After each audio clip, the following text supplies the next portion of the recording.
materiales son entes con sus propias características que podríamos considerar casi como vivos, porque dependiendo en la situación que se encuentren, nos van a dar una respuesta a otra. Una de esas situaciones especiales es la irradiación. Hoy, para hablar de los materiales sometidos a irradiación, tenemos con nosotros a Manuel Quecedo, que tengo aquí, y que viene de NUSA, es una de las grandes empresas dedicadas al sector nuclear y de la radiación de materiales en España, y nos va a hablar acerca del efecto de la irradiación en las propiedades mecánicas de reacciones de circonio, que tienen un gran interés tanto industrial como tecnológico y científico básico para entender los procesos que suceden en la degradación de los materiales cuando a estos se les somete a radiación. Manuel Quecedo es ingeniero de caminos, canales y puertos e ingeniero de materiales por la Universidad Politécnica de Madrid. También es doctor en Ingeniería Civil por esta misma universidad, profesor ad honorem de la Universidad Politécnica de Madrid y responsable del Departamento de Ingeniería del Producto de NUSA. Sus líneas de trabajo e investigación se centran tanto en el combustible nuclear como en los métodos numéricos aplicados al análisis mecánico de sólidos, el reflujo de fluidos no newtonianos y a la introducción de nuevos productos, tanto el diseño, el licenciamiento, la modelización, fabricación y seguimiento del comportamiento del combustible nuclear. Como veis, es un campo muy amplio, muy extenso y absolutamente interesante desde todos los puntos de vista. Así que yo no os robo más tiempo con él y os dejo para que os cuente todas estas cosas que nos ha traído aquí preparadas y que son muy abundantes, y vamos a ver si consigo apagar esto y poner su presentación. Así que muchas gracias por estar aquí, Manu. Muchas gracias a vosotros, José Ignacio. Muchas gracias, José Ignacio.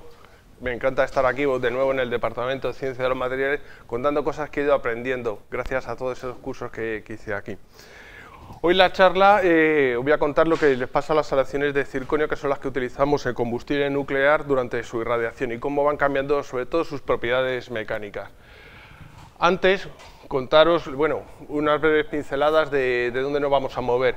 Aquí tenemos la vasija de un reactor nuclear de agua a presión, una masa de acero monumental, tenemos los sistemas de barras de control, tenemos dos placas en el núcleo y aquí dentro, en este trocito, es donde tenemos el combustible nuclear. El combustible está aquí en una barra, en forma de barra. Estas barras tienen 4 metros de longitud, un diámetro exterior de 9,5 milímetros y un espesor de 570 micras. Esta vaina, el material de envainado, precisamente son estas aleaciones de circonio. Las vainas, bueno, el combustible, el uranio, está en forma de pastillas, es un apilamiento de pastillas con un hueco entre la pastilla y la vaina muy pequeño, del orden de 100 micras, para favorecer todo lo posible la transmisión del calor. Lo que nos interesa es sacar de aquí el calor, calentar el fluido, el refrigerante, el agua, pasar ese calor a un secundario y empezar a mover una turbina para generar electricidad. Entonces, aquí tenemos el uranio, 100 micras la vaina de aleaciones de circonio, y está todo esto en un ambiente estanco con dos tapones, y aquí dejamos un hueco para acomodar ciertos productos gaseosos de fisión, para que todo este apilamiento de pastillas no se mueva durante todas las operaciones de transporte y manejo central, pues tiene un muelle. Estas barras, a su vez, van formando un haz, vamos a llamarlo un haz. En este caso es un combustible PWR, de los que nosotros fabricamos en Salamanca, que tiene 17 por 17 barras, 264, ¿por qué? Todo esto tiene que tener una estructura resistente. La barra lo que hace es retener los productos de fisión y generar y asegurar la transmisión de calor.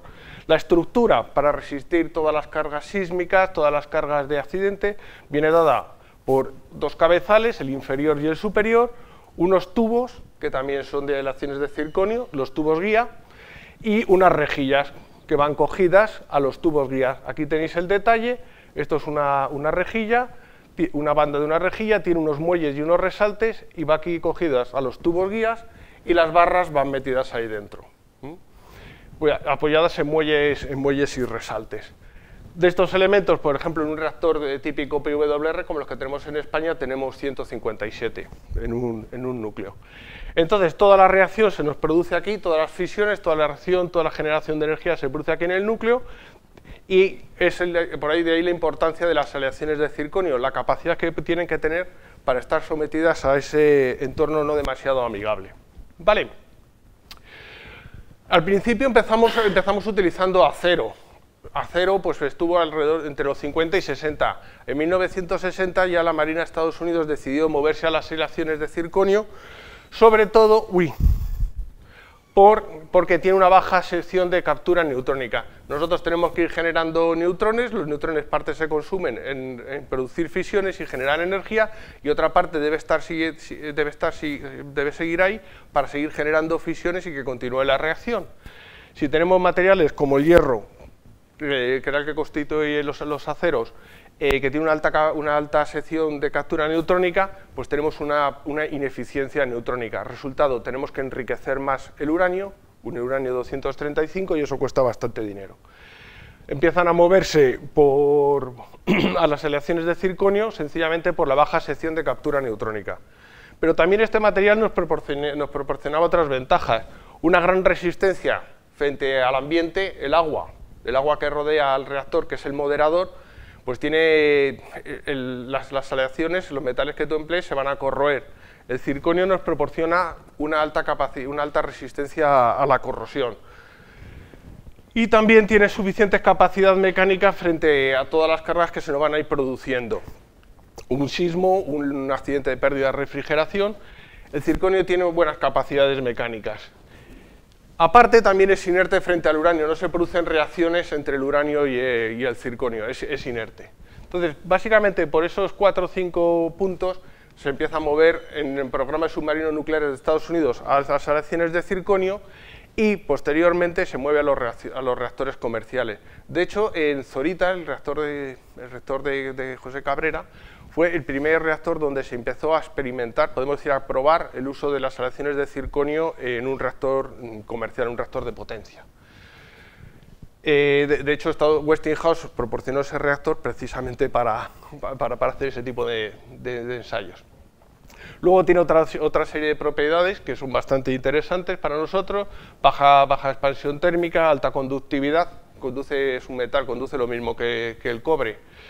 Un alto punto de fusión, 1800 grados, importante en caso de accidentes, cuando se produce teóricamente fusión.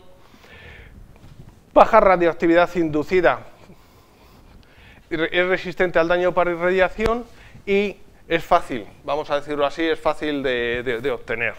En realidad hay solo 2 o 3 fabricantes de aleaciones de circonio en el mundo, depende de Westinghouse, Areva o de los rusos. Pero vamos, no es un material extraño. Bueno, ¿qué tipos de aleaciones tenemos? Inicialmente empezamos con aleaciones que llamamos los circaloid 2 y el circaloid 4. Estas son aleaciones siempre muy diluidas, casi el 97-98% de la aleación es circonio puro y duro. A ese circonio le añadimos estaño, el estaño va a estar en solución sólida y lo va a endurecer, y hierro cromo níquel. El hierro cromo níquel solamente en el circaloid 2, porque se utilizan reactores de agua en ebullición y ahí el ambiente es más oxidante, entonces el níquel juega un papel importante, aunque también tiene sus partes negativas. Y el oxígeno, que muchas veces no sabemos distinguir si es una impureza o es un elemento de aleación, pero ahí juegan temas de patentes también un papelillo. El oxígeno básicamente es un endurecedor. De estas aleaciones nos hemos movido actualmente, debido a la necesidad de aumentar las prestaciones del combustible, aleaciones avanzadas. Básicamente son estaño niobio.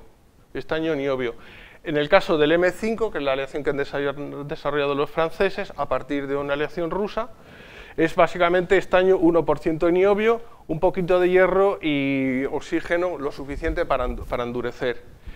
Y en el mundo, podemos decir, de Westinghouse, el mundo americano, se desarrolló el CIRLO, que es un material que algunos de vosotros conocéis porque estamos aquí haciendo una serie de proyectos, y ya nos estamos moviendo al CIRLO optimizado. Bajamos el estaño, porque el estaño realmente lo que te produce te endurece, es un endurecedor, pero te empeora un poquito la resistencia a la corrosión.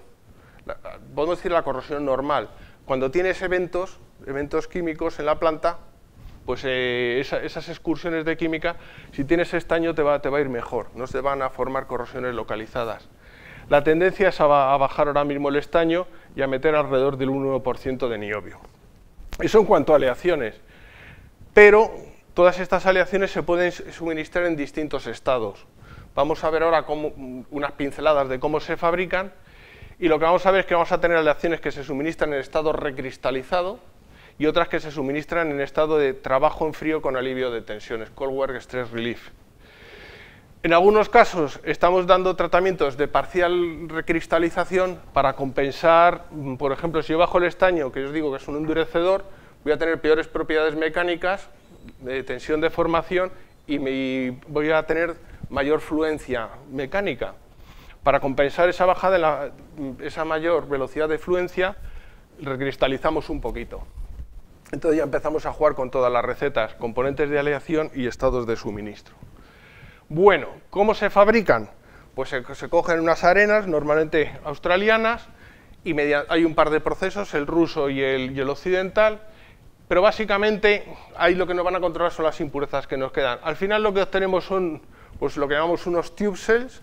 A partir de los lingotes hemos obtenido esta especie de cilindros gigantescos, y a partir de este cilindro, mediante sucesivas extrusiones y procesos de laminación, lo que vamos a obtener es un tubo, que os decía, 9,5 milímetros de diámetro exterior, 570 micras de espesor.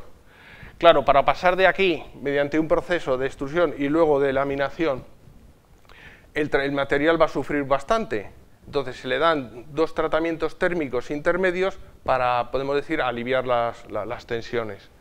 Al final del todo, si le damos un tratamiento térmico de recristalización, obtendremos una estructura de granos equiaxiales. El material se va a comportar conforme a ese proceso de recristalización, y si nos quedamos unas temperaturas inferiores y tiempos inferiores al necesario para conseguir la recristalización, obtenemos una estructura formada por granos elongados en una dirección, con bastante daño todavía en la estructura cristalina y unas propiedades mecánicas acordes. Recristalización, trabajo en frío con alivio de tensiones.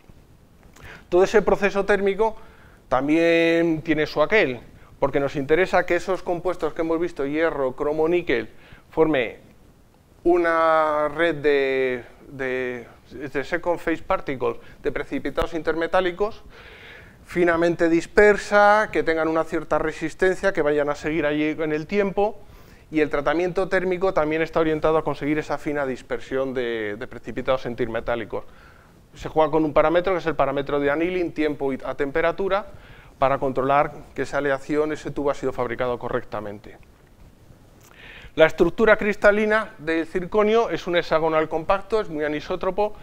Creo que el eje C es 2 raíz de 3 respecto al A. Esto nos va a dar problemas, entre comillas, vamos a tener una fuerte anisotropía por este sistema cristalino. Y esa anisotropía también se va a ver, si queréis, aumentada, porque lo que hemos ido aprendiendo en el tiempo es que para tener una adecuada resistencia a la corrosión bajo tensión, la orientación cristalina preferente debería ser, los granos deberían estar orientados en la dirección radial. Eso nos permite soportar mejor condiciones de estrés, corrosión, cracking, producida por los productos fragilizadores que se nos van a producir dentro del combustible. Entonces vamos a tener texturas preferentes, una textura radial, y grano y cristales con estructura hexagonal compacta. ¿Ok? Pues nada, simplemente con esta pequeña presentación de por dónde nos vamos a mover, recalcar que, bueno, las aleaciones de circonio están ahí en el centro del núcleo y se van a llevar todo el daño por irradiación, mientras que el acero de la vasija, que también tiene sus problemas, ya está un poquito más lejos. Su comportamiento va a ser crítico y por eso se seleccionó el circonio, por la economía neutrónica y porque tiene una serie de propiedades que nos garantizan que esa barra, ese tubo, va a retener todos los productos de fisión, y eso es crítico en caso de accidentes. Los tubos, simplemente recordar que van a ser altamente anisótropos, el sistema cristalino es un hexagonal compacto y encima los vamos a orientar preferentemente en la dirección radial. Ok, ¿alguna pregunta o algo? O esperamos al final, José Ignacio. Venga. Bueno, os quería comentar después de la introducción, esto lo tengo en el... aquí. ¿Por qué nos importa? ¿Por qué nos importa todo el comportamiento de estas aleaciones? Vamos a ver, esto tengo que ponerlo a página completa, ¿no? Plus. ¿Por qué nos importa? Bueno, en un reactor vamos a tener un refrigerante que es el moderador. La presión que tiene ese refrigerante, en el caso de agua a presión, son 15,5 megapascales. En el caso de agua en ebullición son 70 bares, 7 megapascales. Entonces, ¿qué nos pasa? Pues que tenemos una sobrepresión fuerte en el exterior. Presurizamos las barras y las rellenamos de helio precisamente para ir compensando esa diferencia de presión. El helio es un gas noble, es inerte y tiene una elevada conductividad térmica. Pero aún así, si dejamos en ese apilamiento de pastillas que tiene 12 pies, 144 pulgadas, son 3 metros y pico, si se nos quedan huecos axiales, por mala colocación de las pastillas, pues ya os podéis imaginar esta diferencia de presiones. En el arranque, si las propiedades mecánicas no son adecuadas, se nos puede producir un colapso plástico. Y aquí, por ejemplo, tenéis un ejemplo, aquí tenéis un ejemplo de colapso, aquí tenéis otro y aquí tenéis otro.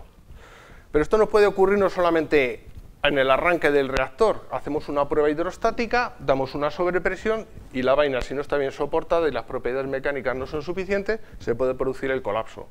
Pero también se nos puede producir a lo largo del tiempo. Vamos a estar, de nuevo, con una tensión elevada, vamos a estar a unas temperaturas del orden, la vaina está a unos 385 grados centígrados, 380, 385, y luego vamos a tener la irradiación. Claro, la fluencia mecánica ya aquí empieza a jugar un papel. A lo mejor no nos pasa nada al principio, pero durante la irradiación, si las pastillas, que es un material cerámico, continúan, podemos decir, susinterizado en el reactor, y se nos crea este hueco axial, de nuevo se nos puede producir un aplastamiento de la vaina, que nosotros llamamos flattening, porque es que se queda flat. ¿Qué nos pasa? Que la distancia entre los distintos canales, que es bastante crítica para determinar las condiciones de moderación, y por otra parte, claro, si aquí tengo un hueco de agua, tengo mayor moderación, en las barras adyacentes, en esa zona, puedo tener la potencia es más elevada de la que yo estoy suponiendo. Luego no refrigero bien, tengo problemas de apoyo, tema a evitar. Otro problema que se ha visto en el tiempo, que está relacionada con la irradiación y las propiedades mecánicas de estos materiales, es, vamos a llamarlo, estabilidad dimensional ya de todo el conjunto combustible. El conjunto combustible, ese haz de 17 por 17, lo hemos colocado en la placa inferior del núcleo. Aquí tenéis la placa inferior, aquí tenéis los taladros de flujo y aquí se intuyen unos agujeritos que nos aseguran que lo hemos colocado el elemento combustible y que no lo vamos a mover, por lo menos por la parte de abajo.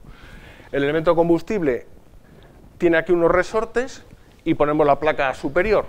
Entonces, el caudal de refrigerante, tenemos unos reinos de 500.000, ejerce una fuerza para arriba al elemento combustible que es compensada parcialmente con los resortes, pero aún así este conjunto está sometido a una compresión axial. Resultado, oye, pues se nos puede deformar, nos podrían aparecer deformaciones en forma de C, está la banana, las S y las S ya aumentadas. De nuevo, si tengo un elemento combustible y aquí otro, y aquí tengo un hueco de agua grande, ¿qué es lo que nos pasa? Tenemos las condiciones de moderación no controladas. Y después, ya lo que es la vida, claro, fijaros cómo está separado un elemento combustible del otro, aquí hay milímetros. Entonces, si esta deformación es elevada, el meter y sacar este elemento combustible en las operaciones de recarga se hace complicado, podemos causar daños en un elemento frente al otro, podemos enganchar rejillas y montar un berenjenal. Entonces, todo este proceso está controlado. Finalmente, el parámetro más importante es la fluencia mecánica de esos tubos guías que son de circonio bajo estas cargas axiales. Pero estos elementos, además, lo que se descubrió era que crecían. El crecimiento, lo veremos luego, es un cambio de dimensiones sin tensiones. Es una deformación sencillamente del cristal. ¿Qué pasa? Ese elemento combustible que teníamos situado entre las placas del núcleo va creciendo. Tienes que conocer muy bien cuál es ese crecimiento para tenerlo en cuenta en tus cálculos de diseño. Pero lo mismo le pasa a las barras. Esto es un elemento combustible, todas estas fotos son antiguas, como podéis imaginar, todo esto ya bien conocido ahora, y aquí hay barras que se arquearon. ¿Por qué? Porque iban creciendo, y aquí veis que tenemos un huelgo, pero al final de unos cuantos ciclos más de irradiación ya tocaban con la estructura superior. Claro, esto tiende a crecer, continúa el crecimiento, incluso se acelera, y se produce una deformación de la barra combustible. Y esta deformación va a ser sencillamente por irradiación, sin tensiones y a volumen constante. Otro fenómeno que nos ocurre es la fluencia mecánica. De nuevo, tenemos una presión exterior elevada, intentamos compensar con una sobrepresión interna en fabricación la diferencia de presiones, pero aún así esa diferencia de presiones existe. La vaina va fluyendo, 380 grados centígrados, ambiente de irradiación, tensiones elevadas, entonces la barra combustible, que tenía un diámetro inicial que vamos a llamar 100, se va moviendo hacia adentro, con lo cual todos estos apoyos, que también son de circonio y se van relajando, ese apoyo puede ser peor, con unas velocidades axiales elevadas se nos puede producir una vibración de la barra y desgaste por frotamiento con los apoyos estos de los muelles y los resaltes. También nos interesa conocerlo bien para mantener la separación entre los canales, entre las dos barras, que es por donde tenemos de nuevo el refrigerante. Pero después la pastilla, el combustible va hinchándose por producción de productos de fisión, se va hinchando, toca y empieza a mover la vaina hacia arriba. Ahí lo que nos interesa es esas deformaciones impuestas por la pastilla, cómo la vaina las va relajando. Y ya después, bueno, me han dicho que viene en resa, esto ya durante el almacenamiento en seco, ya estamos haciendo ensayos para ver cómo se comporta el material. ¿Por qué? Porque hay unas temperaturas y unas tensiones que parecen críticas. Hicimos una serie de ensayos, estos son nuestros, pero hay otros similares, y bueno, cómo se comportaba el combustible durante el almacenamiento en seco. Lo metemos en un contenedor, atmósfera inerte, y tenemos ahora una sobrepresión interior. Si alcanzamos unas ciertas temperaturas, como por ejemplo la de este ensayo, que fue 400 grados centígrados, una tensión era bastante elevada, no me acuerdo los megapascales, pero aquí lo importante era sobre todo la temperatura, nos encontramos con que la velocidad hacia afuera de creep es bastante elevada y aquí en este caso llegamos a rotura. En otros ensayos hechos en otras condiciones, temperaturas más bajas, tensiones más bajas, las curvas fueron bastante normales. Claro, podemos romper y luego tenemos que saber cómo estamos eliminando el calor residual de las pastillas. Entonces tenemos que conocer estas leyes de fluencia. Este es el caso de una barra que se rompió durante el ensayo. Las roturas son muy dúctiles, empiezan desde el exterior, desde una capa de corrosión que se ha ido formando el reactor. Las grietas progresan, las grietas van progresando, rompen una zona frágil donde están precipitados los hidruros de circonio. Y bueno, fijaros qué cuellos de extinción tan bonito. Estos puntitos sencillamente son medidas de microdureza que hicimos. O sea que todos estos fenómenos, lo que ocurre durante la irradiación, cómo afectan las propiedades mecánicas del material y cómo queda el material para su almacenamiento en seco, pues son bastante críticas, tanto desde el punto de vista dimensional como de las propiedades mecánicas. Bueno, dicho esto, ¿por qué nos importan todas estas cosas? Vamos a entrar en lo que nos va pasando. ¿Qué es el daño por irradiación? ¿Qué es el daño por irradiación? ¡Pum! Bueno, ¿qué partículas tenemos ahí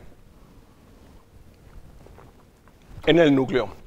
Bueno, pues tenemos neutrones, tenemos alfas, betas, gammas, que más bien no son partículas, son ondas, y fragmentos de fisión. Los neutrones son los que más nos van a preocupar. Son partículas ligeras, tienen un recorrido dentro del metal del orden de centímetros y son las que nos van a causar el daño más elevado. Las alfas, betas y gammas realmente lo que nos van a hacer sobre todo es producir una radiólisis en el agua que rodea el combustible, y van a tener una influencia en la corrosión. De hecho, esa radiólisis nos produce especies oxidantes e inyectamos un poquito de hidrógeno para que se recombine y no tener muchas especies oxidantes. Las gammas, pues básicamente, aparte nos producen un cierto calentamiento y nos cambian la conductividad eléctrica del óxido de circonio, nos juega un papel en la velocidad de corrosión. Los fragmentos de fisión, los que se nos han producido durante las fisiones, sobre todo van a tener importancia en la pastilla, que es donde se están produciendo las fisiones, y tiene una pequeña influencia en la superficie interior del tubo. Parece que solo está afectado pues una distancia muy pequeña, de alrededor de 10 micras. Nos pueden fragilizar un poquito el tubo. Entonces, de toda esta serie de partículas, las únicas que de verdad vamos a estudiar van a ser los neutrones. Producen un daño elevado, tienen recorridos largos en el metal. ¿Cómo caracterizamos los neutrones? Bueno, pues con dos parámetros. Uno es el flujo de neutrones. Vamos a hablar de unidades de neutrones centímetro cuadrado, neutrones metro cuadrado por segundo. En un reactor de agua ligera, light water reactor, viene a ser del orden de 10 elevado a 14 neutrones centímetro cuadrado por segundo. Y la integral del flujo en el tiempo, que es sencillamente lo vamos a llamar fluencia. Fluence en inglés, porque muchas veces nos confundimos con los términos en español, la fluencia mecánica, la fluencia neutrónica. Otra característica que nos va a importar es la energía que tienen. Si la energía es baja, son neutrones térmicos, son neutrones de alrededor o menos de 1 electronvoltio. Estos son los que van a continuar produciendo reacciones de fisión. Para eso vamos a tener un moderador, que en el caso de los reactores comerciales en España es agua, para garantizar que tenemos un suficiente número de electrones térmicos y que la reacción de fisión continúe, pero por daño nos interesan los rápidos, son los de alta energía. Se caracterizan por un MEV, un megaelectronvoltio. Hay gente que utiliza 0,8 megaelectronvoltio y de vez en cuando, yo he visto en artículos rusos, sobre todo en reactores experimentales de materiales que llaman, emplear la unidad de 0,1 megaelectronvoltio. En cuanto empezamos a cambiar las unidades en este convenio, los umbrales, perdón, nos empezamos a liar y no es fácil pasar de unos espectros de energía a otro. Cada tipo de reactor tiene su espectro y ya os digo, pasar de unos a otros es un lío. Normalmente estamos utilizando el 1 megaelectronvoltio. Prácticamente, si en térmicos tenemos 7,5, aquí por 10 elevado a 14, por ejemplo, aquí tendríamos 10 elevado a 14, viene a ser ese orden, de 7,5 a 10. Bueno, estos neutrones que nos van a producir en el metal. Primero vamos a tener colisiones que vamos a verlas ahora, pueden ser elásticas, desplazan el átomo al que golpean sin cambiarlo, e inelásticas. Prácticamente lo que hace el neutrón es perder energía, ionizar y generar un poquito de calor. Y después el neutrón se puede difundir en el núcleo y, mientras que aquí conservamos el átomo inicial, aquí vamos a tener otra especie química, otro átomo distinto. Las colisiones, a su vez, tenemos que distinguir hay dos tiempos. Uno es el corto plazo, que es del orden de picosegundos. Viene el neutrón, ahí en verde, golpea al átomo, un átomo rojo, y pumba, lo convierte en un intersticial. Si la energía del neutrón es suficiente para desplazar ese átomo. A su vez, ese átomo desplazado pues puede ir desplazando a otros si, de nuevo, tienen una energía superior a una energía umbral. Y se te forma toda una cascada. ¿Qué es lo que tenemos de esta manera? Tenemos vacantes y tenemos intersticiales. Pero estos defectos tienden a desaparecer muy rápidamente. Ya os digo, en el orden de picosegundos. Se aniquilan intersticiales y vacantes rápidamente si están cerca, y los sumideros, dislocaciones y fronteras de grano también empiezan a aniquilar toda esta defectología. Realmente, al cabo de esos picosegundos, sobreviven entre el 1% y el 20% de todos los defectos que creamos en la cascada. Con todo ello, también, una vez que los hemos aniquilado o los hemos llevado o han desaparecido en sumideros, nos quedan como clústeres de defectos puntuales. Alrededor, un defecto típico es un clúster es de alrededor de 24 vacantes, y un clúster de intersticiales viene a tener unas 25 átomos intersticiales. Con todo esto, ¿qué le ha pasado a esa vaina noble de circonio? Pues cada átomo se viene a desplazar, sufre entre 2 y 5 desplazamientos cada año. Cada átomo de la vaina se mueve de su posición entre 2 y 5 veces al año. Con todo este fregado. Bueno, aquí simplemente para ilustraros tenemos el neutrón, nos ha producido este spike, esta cascada, tenemos un montón de intersticiales y vacantes que se han recombinado, y en realidad lo que vamos a ver en muy poco tiempo es un clúster, en este caso, por ejemplo, este es de vacantes, y aquí tenemos una serie de intersticiales. Parece que los intersticiales tienden a desaparecer. Aquí tendríamos un borde de grano, tenemos aquí un montón de defectos, y aquí nos están quedando las vacantes, y en este borde de grano casi todos los intersticiales que se nos han formado aquí han desaparecido, y aquí, bueno, tenemos una estructura de vacantes intersticiales. Parece que quedan más vacantes finalmente que intersticiales. Bueno, con esto ya tendríamos creado unos clústeres al cabo de unos cuantos picosegundos, pero el proceso sigue, sobre todo si tenemos unas ciertas temperaturas. La temperatura nos va a jugar un papel. Si esto ocurre a bajas temperaturas, vamos a tener una sobresaturación de defectos puntuales bastante grandes, pero si tiene una cierta movilidad, esos clústeres evolucionan y se nos forman bucles de dislocaciones. Estos bucles de dislocaciones los vamos a caracterizar por su densidad, tamaño y posición. Se van a producir, y ahora lo vamos a ver, a unos ciertos grados de fluencia neutrónica y a una temperatura, pero van a ser defectos 2D, son defectos 2D, no nos cambian drásticamente el volumen. Si hay materiales, no es el caso del circonio, donde estos bucles de dislocaciones pueden no ser lo más favorables termodinámicamente, y hay materiales, en aceros, se nos pueden producir defectos ya en 3 dimensiones. No lo tenemos en un plano, como lo tenemos aquí, en un plano atómico, sino que lo tenemos en afectando a varios planos atómicos. Tendríamos la 3ª dimensión y se nos forman cavidades. Estas cavidades sí nos cambian el volumen del material. También parece que está asociado a la producción de helio. En todo el conjunto de fisiones se nos producen partículas, y en el caso de los aceros se nos produce helio. Este helio tiene la mala pata que se va a los bordes de grano y te va a bajar bastante las propiedades mecánicas del acero.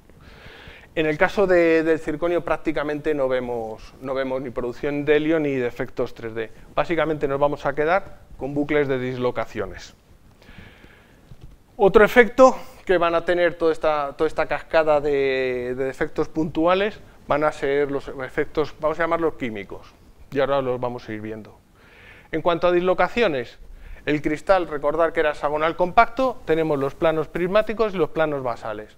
Bueno, vamos a encontrar con bucles de dislocaciones en los planos prismáticos, lo que vamos a llamar dislocaciones A, que dependiendo de la temperatura tienen distinta composición. Si las temperaturas son bajas, 300 grados centígrados, van a predominar los bucles de dislocaciones de intersticiales. Si estamos a 350, ya la cosa se balancea, y por encima de 400 grados, pero con cuidado con estos 400, vamos a tener un 70% de los bucles van a estar provocados por vacantes. Estos bucles de dislocaciones son pequeñitos comparados con otros que vamos a ver aquí, y tienen una elevada densidad. Sobre todo lo que nos importa es que aparecen rápidamente y se saturan muy rápidamente, y esto nos va a producir unos efectos positivos en cuanto a la capacidad mecánica del material, nos va a afectar al crecimiento, bueno, y a la solubilidad del hidrógeno. Pero lo bueno, se producen muy rápidamente y se saturan. El problema es que no son estables. Por encima de 400 grados empiezan a desaparecer. Luego tenemos los que se nos forman en las caras basales. Estos bucles de dislocaciones C son prácticamente debacantes. Tienen una estabilidad térmica muy elevada, no hay manera de quitárselos de encima, estamos hablando de 600 grados, se forman a partir de 200, pero no aparecen desde el principio, necesitamos un grado de fluencia elevado. Por ejemplo, puede estar alrededor de 3 años en un reactor para que se empiecen a formar y a consolidar en un cierto número. Y esto nos va a afectar, por ejemplo, al crecimiento, esa deformación sin tensiones que os contaba antes. Son básicamente, de nuevo, bucles de vacantes. Bien. Todos estos bucles lo que nos afectan es a esa deformación, al crecimiento, que es un cambio de deformaciones sin tensión. Hay 3 o 4 teorías para explicarlo. Ellos mismos, los mismos que te lo explican, no parece que lo tengan muy claro. Lo que sí, porque parece que hay una atracción superior de los bucles C para los intersticiales, se comporta distinto en los bucles A, que están en estas caras. Yo, francamente, no lo tengo muy claro. Lo que sí todos tenemos claro es que se produce un acortamiento de la dirección axial y un ensanchamiento de la basal. Como los cristales están orientados en esta dirección, claro, este ensanchamiento se traduce en un crecimiento en esta dirección y la barra combustible crece. Lo mismo con los tubos guías. El crecimiento pues puede ser de centímetros y dependiendo del estado de suministro, esta es la afluencia neutrónica, y aquí tenemos una medida del crecimiento, pues se comportan distinto el material con trabajo en frío con alivio de tensiones que el recristalizado. Los mecanismos, de nuevo, los dejo aquí, yo honradamente no los entiendo mucho y los dueños de las explicaciones tampoco. Lo que sí tenemos claro también es que las dislocaciones C, cuando empiezan a aparecer, empiezan a producir una aceleración de ese crecimiento. Bueno, hemos visto qué defectología nos producen, un pequeño efecto que son las dimensiones, y luego tenemos también una serie de efectos químicos.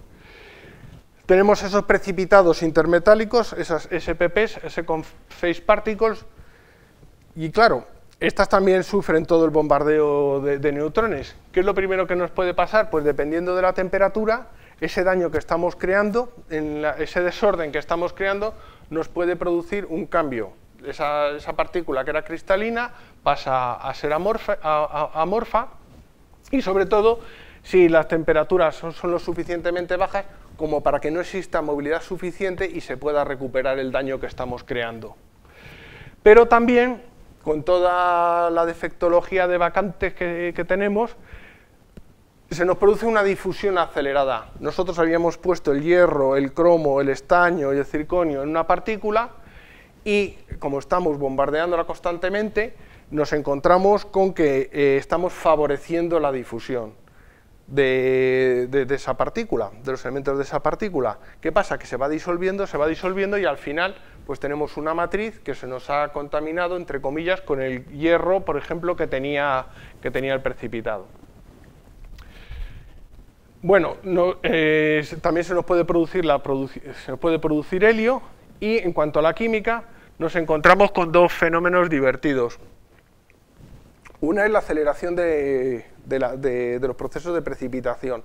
Por ejemplo, tenemos acero o tenemos circonio niobio. El niobio está a la temperatura de trabajo, está en un estado de sobresaturación.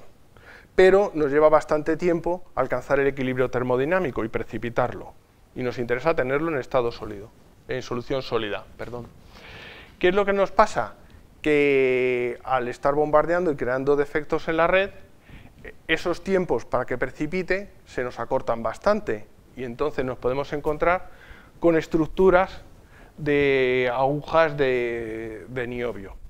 En los aceros pasa algo similar. El carbono que está en solución sólida sobresaturada se nos produce por el bombardeo de neutrones una facilidad para que se nos formen carburos de cromo, y esos carburos de cromo que precipitan nos dejan toda la zona de los bordes de grano sin cromo, con lo cual el acero inoxidable pues pierde propiedades.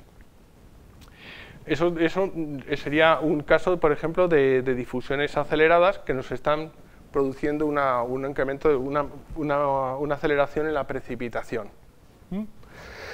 Hay otros fenómenos en los cuales los intersticiales, los átomos intersticiales, se nos combinan con elementos de aleación y cuando nos llegan a los sumideros, los intersticiales desaparecen y todas las impurezas que nos iban arrastrando aparecen en esos sumideros de intersticiales.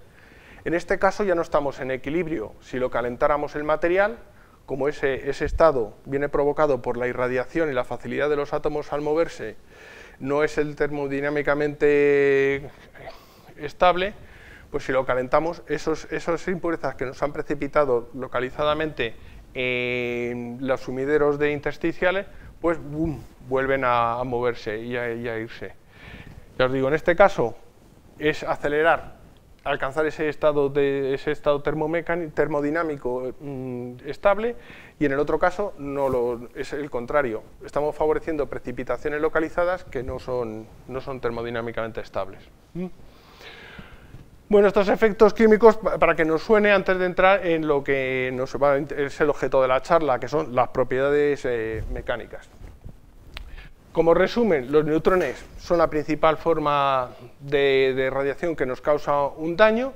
Tenemos efectos microestructurales que al final van a ser bucles de deslocaciones, que son los que nos van a cambiar las propiedades mecánicas, nos van a cambiar las dimensiones y nos van a crear un desorden que nos afecta a los precipitados intermetálicos.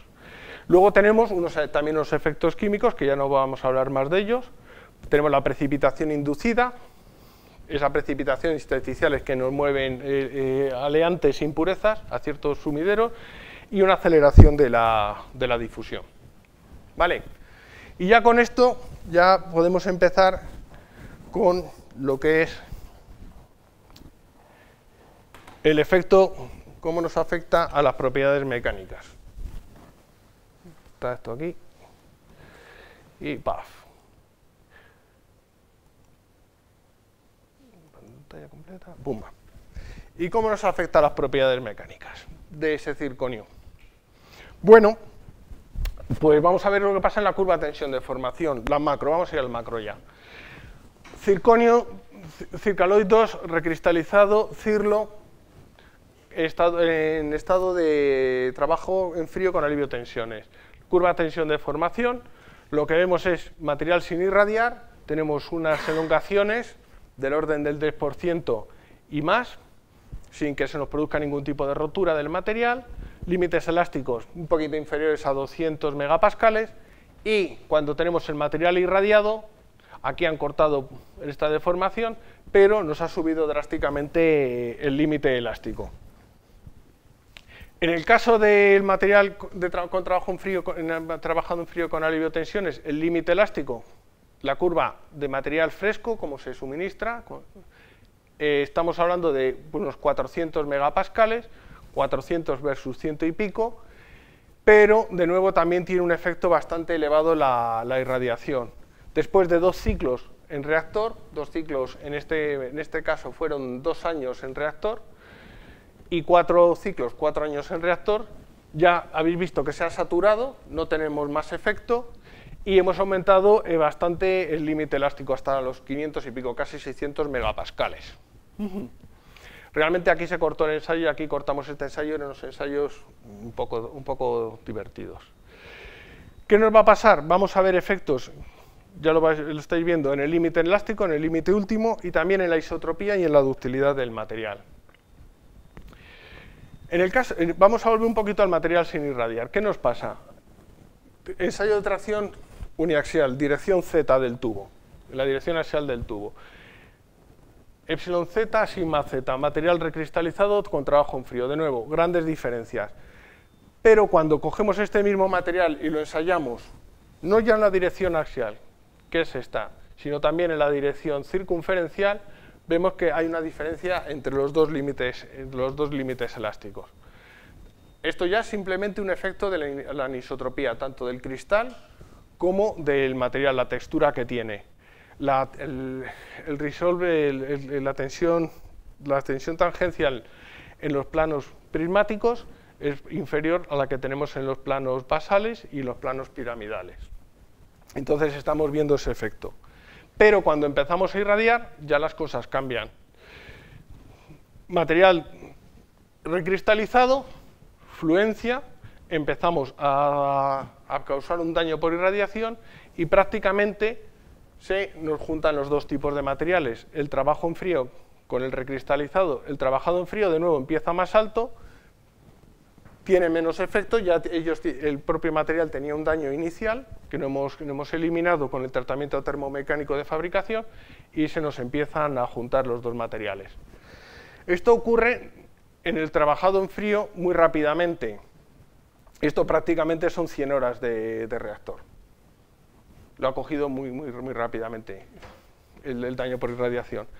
Y luego, en los distintos tipos de aleaciones, esto es un ensayo con materiales que venían de Vandellós 2, de un reactor español, y oye, distintos tipos de aleaciones, MDA, Cirlos, Circaloy 4 bajo en estaño, todos ellos, pumba, se saturaron, y el límite elástico, el inicial, unos 400 megapascales, pero ya después se saturó en unos 500. Este material estuvo 5 años en reactor y le fuimos haciendo ensayos a distintos tiempos.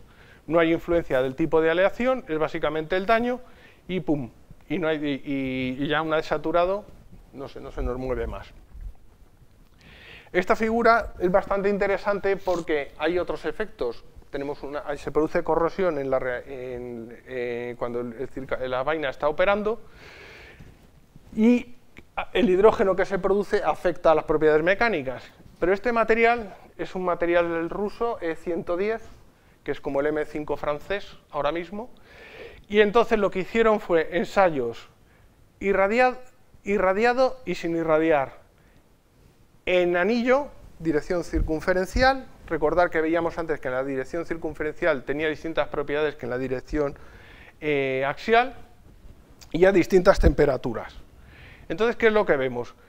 Vamos a ver, en el material sin irradiar, lo que vemos es que la dirección axial, como veíamos antes, tiene menos límite elástico que la dirección circunferencial. Pero cuando el material está irradiado, nos vamos a los negros, la cosa cambia y tienden a unirse. Ya no hay diferencias. Vamos perdiendo esa anisotropía inicial que teníamos en el tubo, esa anisotropía va desapareciendo con la irradiación.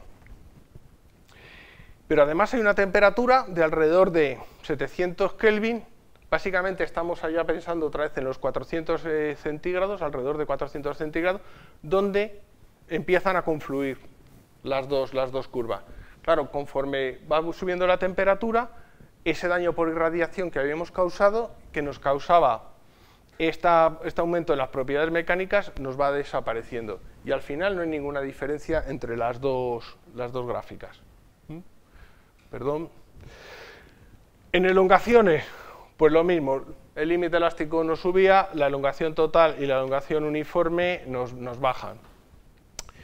Nos bajan bastante. Nos podemos quedar con elongaciones, a lo mejor, fijaros aquí, tenemos entre el 20 y el 30%, a final de vida ya podemos estar alrededor del 5%. 5% de formación, de todas formas, es bastante. Y lo que veíamos en límites elásticos, en efecto en el límite elástico de la irradiación y de la temperatura, pues lo volvemos a ver en las elongaciones. ¿Por qué nos pasa todo esto? Bueno, tenemos que volver otra vez a nuestro cristal. Lo que nos pasaba es, recordemos las dislocaciones, los bucles ENA que teníamos en las caras prismáticas. Bueno, pues ahora tenemos una interacción entre el movimiento, el deslizamiento de dislocaciones con los bucles que tenemos en este plano y en el plano basal. Nos está cambiando el mecanismo de deformación. Con el material sin irradiar nos movíamos por los planos por los planos prismáticos y ahora nos vamos a ir a los planos basales. Y de hecho lo que se nos forman son bandas de localización. Tenemos una canalización, un dislocation channeling, que lo vemos rápidamente. Aquí tenemos el cristal, la orientación, las caras basales, pues todas estas bandas están formándose en las caras basales. Pero además, claro, los de los bucles ENA se nos formaban muy rápidamente, se nos saturaban muy rápidamente, pero tenían poca estabilidad térmica. Por encima de 400 grados, nosotros operamos, un reactor comercial en operación normal está operando más bajo, 380, claro, pierden estabilidad. De nuevo, yo cuando empezaba aquí a subir la temperatura, pum, lo que estoy haciendo es recocer todos los bucles que tenía ahí en la cara. Y ese daño, ese endurecimiento nos va desapareciendo. Lo mismo nos pasa en la fluencia mecánica. Fluencia mecánica, creep, deformación, tenemos una tensión constante y vamos midiendo la deformación. El material sin irradiar tiene unas velocidades bastante elevadas, pero el daño por irradiación nos va endureciendo y nos baja bastante las velocidades de fluencia. De nuevo, esto lo que vemos es que está debido a los bucles, a la alta densidad, al aumento de dislocaciones en las caras prismáticas, que, si recordáis el caso que ponía antes, donde veíamos un tubo con 4 o 5 puntos rotos, claro, cuando alcanzamos unas temperaturas elevadas, ese daño lo estamos recociendo y de nuevo se nos ablandaba el material. El mapa de dominios de fluencia es bastante complejo. Este es material sin irradiar. El tipo de leyes que empleamos es de este tipo, de esta forma. La dependencia de la tensión normalmente en operación normal es con un n igual a 1. Si nos vamos a altas tensiones y a estos mecanismos de deformación, pues nos va a salir un n igual a 4 y cuando estamos almacenando en un contenedor en seco, de los que nos va a contar en RESA, pues estamos empleando alrededor de una dependencia cuadrática. ¿Dónde estamos en realidad? Pues estamos, como siempre, en el sitio peor. Nosotros teníamos tensiones de alrededor de 100 megapascales, entre 50 y 200 nos vamos a estar moviendo y las temperaturas, pues estamos por aquí. Justo en el punto triple, como todo en la vida. Si encima le ponemos un poco de hidrógeno y un poco de daño, ¿dónde está esto? Pues se nos mueve un poco. Con lo cual, todos los ensayos que tú estás haciendo fuera del reactor, tienes que tener cuidado en qué dominio estás. Bien. ¿Cómo se nos recupera el daño que estábamos comentando? Bueno, muchas veces lo que hacemos es trabajar con microdureza. Por eso veíais en el tubo, en la sección del tubo, como los diamantitos. Lo que hacemos es medir microdureza, que parece que está relacionado con los bucles de dislocaciones A. Vemos que a partir de 400 grados centígrados, la dureza, en este caso fue la NOP, cae drásticamente y coincide con las caídas que tenemos en los límites elásticos, en las propiedades mecánicas. Límite elástico, límite de proporcionalidad y el último. 400 grados parece que es una temperatura bastante crítica y de hecho se utiliza bastante para temas reguladores, como límite que no debes superar.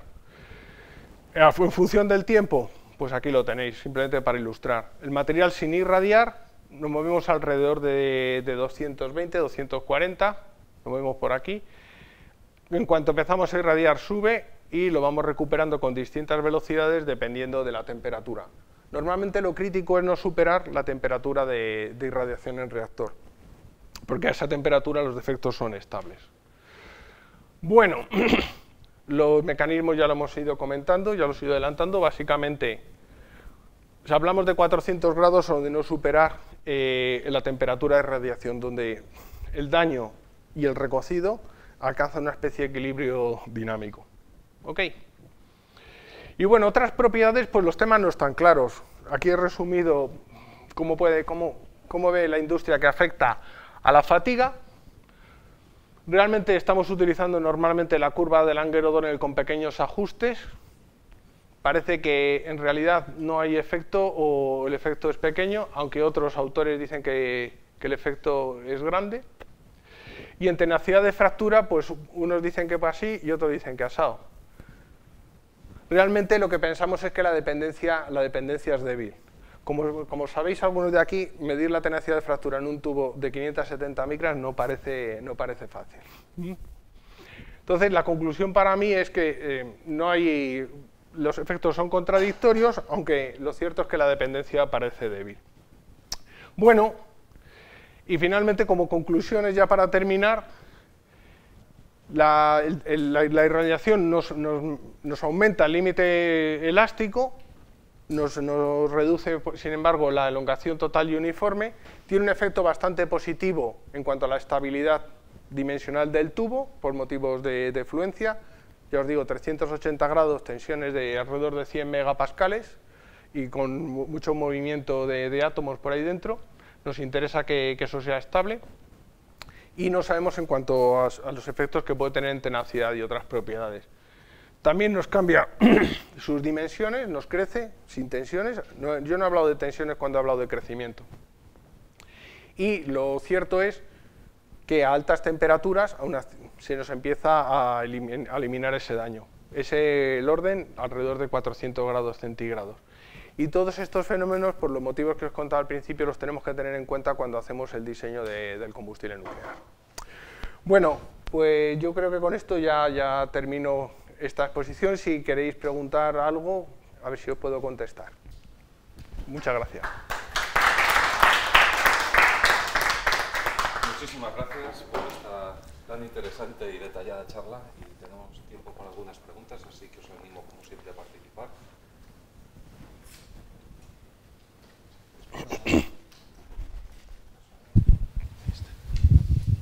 Hola, buenos días. Aunque he llegado un poco tarde, te felicito por la charla, por lo menos la parte que he visto era muy concisa, muy difícil el tema. Mi pregunta es, en el caso del acero se produce helio, lo has comentado. Sí. En este caso no me ha quedado claro cuánto del incremento de volumen puede ser debido a generación de gases, y no sé si es que me he perdido algo. En Circaloy prácticamente el helio se descarta como mecanismo, como una producción. Yo no he visto nada en la literatura que nos diga que se produce helio, ni siquiera cavidades. En los aceros sí, pero no te sé decir el aumento de volumen. No te lo sé decir. ¿Y otros gases? Perdón, No, ¿otros gases? En Circaloy no. En Circaloy no se nos producen gases. A lo mejor en reactores rápidos, pero ya estamos utilizando otro tipo de materiales. Ahí sí se pueden producir y se producirán cavidades y otras cosas, pero aquí en los reactores comerciales térmicos que llamamos no hemos visto. En la pastilla sí se produce ahí kripton, xenón, helio, de todo, pero en la pastilla combustible, no en el metal. ¿Hay alguna otra pregunta? Yo sí que tenía una y yo sí te iba a preguntar. Tú tienes. Los ensayos que hacéis de las muestras irradiadas, ¿lo hacéis sobre muestras irradiadas? Y si es así, ¿qué tipo, lo digo porque esto es interesante saberlo, qué tipo de medidas de seguridad tenéis que tomar y parafernalia, que supongo que será muy excesiva para evitar cualquier tipo de riesgo para la salud? Bien, en España no podemos hacer muestras con material que ha estado en contacto con el material físico, con el uranio de las pastillas.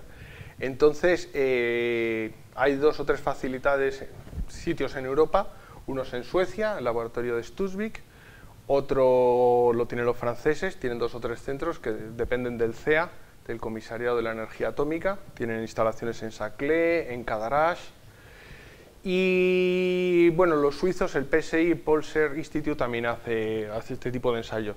Claro, el problema que tenemos es hay que transportar material nuclear, las barras combustibles, hasta esos centros. Y ahí, bueno, pues tienen bastantes complicaciones todo el transporte de material nuclear. Allí luego lo tienen que trocear, tienes que disolver el material nuclear, la parte de dentro, y te quedas con la vaina para hacer los ensayos.